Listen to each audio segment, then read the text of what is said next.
Peace, beautiful souls.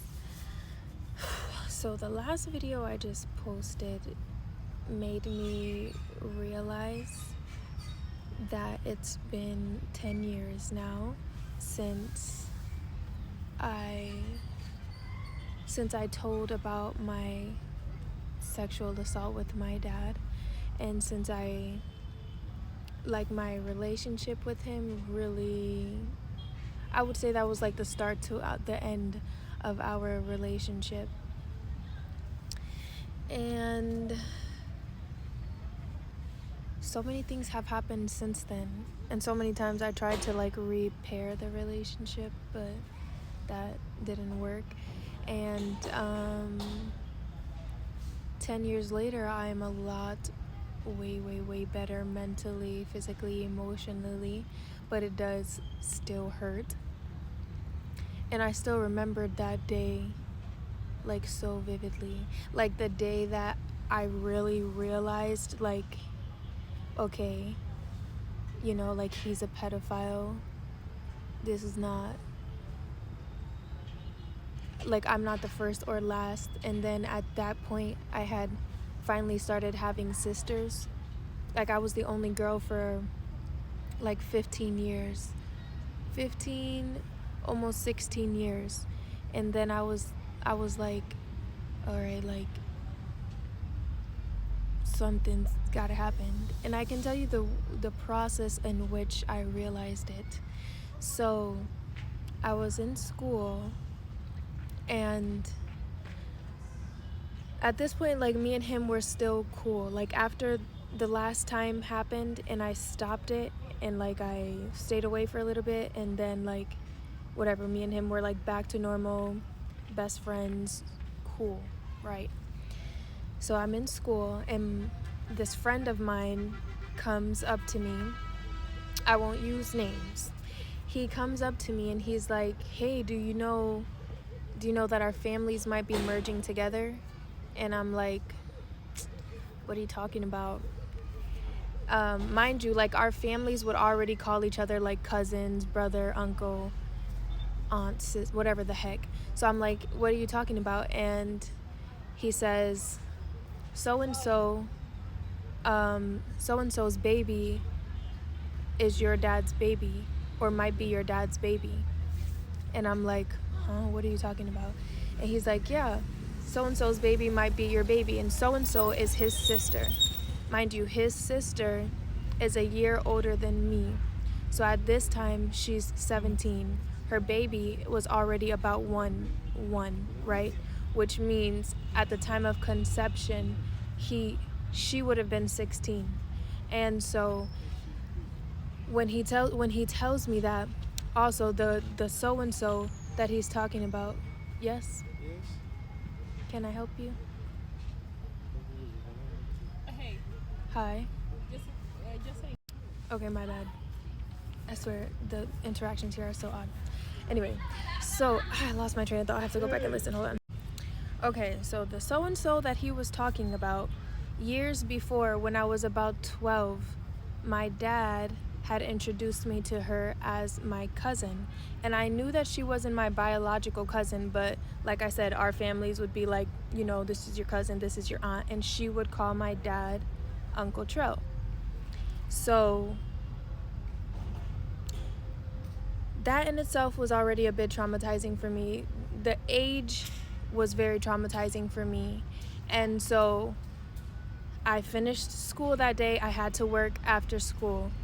And my dad would pick me up from school and take me to work. Mind you, like I said, at this point in my dad and I's relationship, we went back to normal, being best friends or whatever.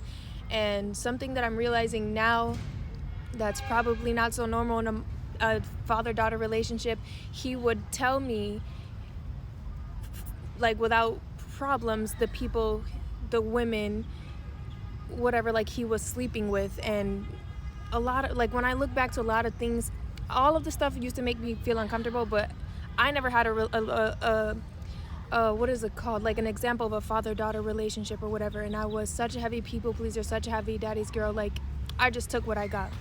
So when he picked me up, mind you, who he was dating at the time, my baby sister's mom, she was 19. I had a girlfriend at that time. She was 19. So both of our girlfriends are 19. Anyways, I'm 16. He's 30 something. So when he picks me up, I asked him, I was like, is there a possibility that so-and-so's baby is your baby? And at this point, like, in my body, like, I'm shaking, I'm like overwhelmed, my mind's thinking a whole bunch of different things, because I'm really like coming to the terms, like, I'm not crazy. And I'm when I think back to everything that was happening with him, and I was gaslighting myself, because I would always be like, oh, he was drunk. He was drunk, or the next day when after stuff happened, he's acting like completely normal. So I'm like, maybe I'm tripping, maybe I'm like over exaggerating, or certain things that he would do or say that made me really uncomfortable. He would do that in front of other people, like other adults, and they wouldn't say anything. They would just stay quiet or pretend like they didn't see anything. So again, I'm like, maybe I'm tripping. But in this moment, and since my friend had told me that, I'm like, I'm not tripping. Like, this is a real thing. Like, this is not okay. Like, something's like going on, you know? So yeah, I asked him, is there a possibility that so-and-so's baby is yours? And he starts laughing. And I'm like, what the fuck? Like, why is he laughing? And he's like, no. And I was like, I'm like, you're saying no because you took a test and she's not yours, or no because y'all, like, it's not possible because y'all didn't sleep together? And he was like, no, we took a test, she's not mine, she's blah blah blah's baby. And I'm like, okay. And I'm like, okay, so you don't find it weird that our girlfriends are the same age? And he's like, what do you mean?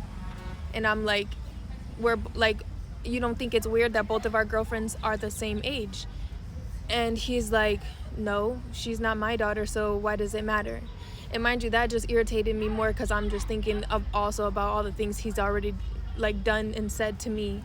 So like, even if it was your daughter, that wouldn't matter either, you know? So I don't remember how the rest of the car ride goes. I just know I get to work. I was working at Journeys at that time in the Carousel Mall in Syracuse. And I'm like nauseous. I'm feeling nauseous. I'm feeling bad. I'm thinking so many things, having so many emotions. I go to the bathroom and I'm just I just start throwing up. And so, like, I don't know if I asked if I could leave work, or they just saw how I was and said like, I can leave. So I go out and I go into the middle of the mall and I'm sitting there. It's around Christmas time. So now I'm realizing it hasn't been a full 10 years. This upcoming Christmas will be 10 years since the day I told my mom, and since the day that happened. So I go out there and I call my mom and I'm like crying, and I started telling her what happened. And she was like, I know it's wrong, but you can't let like what he does. I'm telling her what happened with him and so. She's like, you can't let what he chooses to do with his life like mess you up or make you feel this way and blah blah blah and stuff like that. And I'm like, I know, but it's not only that. That's not all it is. And she's like, what is it? What else happened? Like, what is it? So I finally tell her everything, and I'm just crying in the middle of the mall, just bawling my eyes out on the phone with her, crying. And mind you, it was almost Christmas, so this upcoming school break, she was coming to pick up me and my brother to go to Massachusetts with her to stay with her for the break, because we were both living with him at that time in Syracuse. And so she's like flipping out. I don't remember everything she said, but I know she's angry as hell, and she's not at me, at the situation as a whole. And she's like, don't tell him you told me, I'm coming to get you, you're not going back there, blah blah blah. Like, and I'm just like, she's like, just pretend like we didn't have this conversation, just be normal until I come get you. So I'm like, okay. And I don't even remember how the rest of that day went. Oh my gosh. But after that, like when I went with my mom, it was so much drama, and oh my gosh, so much stuff happened. But all right, this is about to cut me off. I feel like I want to do a part 2. I'm gonna do a part 2.